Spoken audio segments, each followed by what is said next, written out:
What is a landing page? Also called a sales page, it acts like a digital salesperson to convert your visitors into leads in the most efficient way. And it's different from a web page or your website, which is more like a brochure. On the other hand, a landing page is supposed to be more persuasive. These are some of the checklist items that we follow when we craft a landing page. First thing first, the benefit articulation of the landing page has to be SMART, which is SMART. Chances are you are also familiar with this acronym, which stands for specific, measurable, achievable, realistic, and time-bound. When it comes to goal setting, all of us use this. But we also apply the same guideline when it comes to crafting landing page copy, because this is precisely how the human brain functions.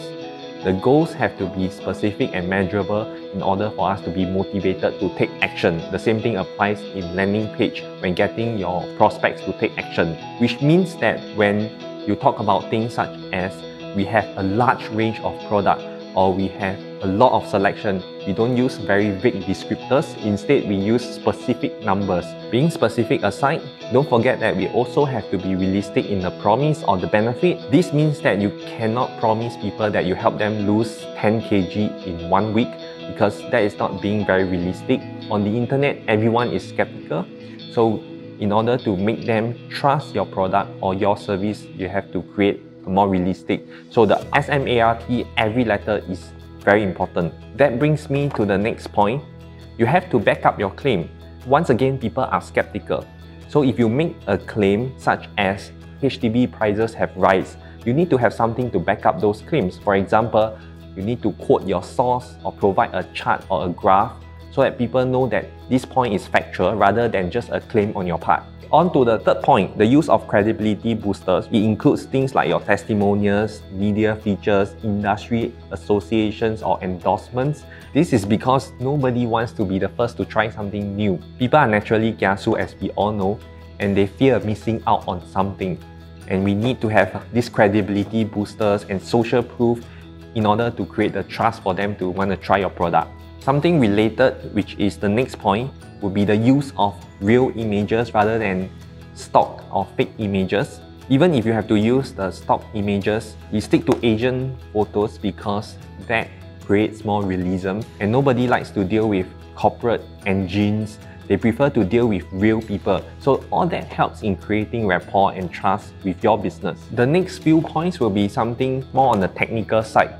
So first and foremost, mobile friendliness is very important in today's world because more than half of your visitors will be using mobile device. So a landing page first and foremost has to be mobile friendly. It has to appear nice on mobile device. And the next one would be to install basic website plugins to ensure security. So these plugins can prevent automatic spamming by robots, but take note that it cannot prevent manual spamming, which means that if your competitors are out to spam you, cannot prevent that by using these plugins. Basically, you have to manually block their IP addresses. The final thing is that the writing has to be conversational. In the attention age, people have this misconception that the landing page copy has to be very short in order to sustain attention.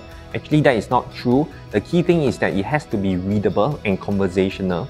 So we use this readability scale and we keep to a grade of 9 and below. On social media, people are more laid back and they are not very focused. So we need a more readable and easy writing in order to let them understand what you're saying. And that also means a lot of use of short sentences and even colloquial language in order to be able to engage the readers and sustain their attention. On top of that, it should be simplified, no use of technical terms and jargons. The use of this readability skill allow us to be more objective and consistent in the writing to ensure that it is always conversational. And some basic information about landing page that is not captured within the campaign checklist here for you to understand is that a landing page is usually very focused. It has only one call to action so that it doesn't overwhelm the users and will make it an easy choice for the users to take action. And also, a landing page has no navigational links. So because these things exist to distract users and we want to make it very clear for them to take action. The biggest blocks towards conversion are mystery and confusion, and we want to eliminate that. So in a nutshell, these are all the proven principles that we are following and making sure that we stick to it by having this campaign checklist.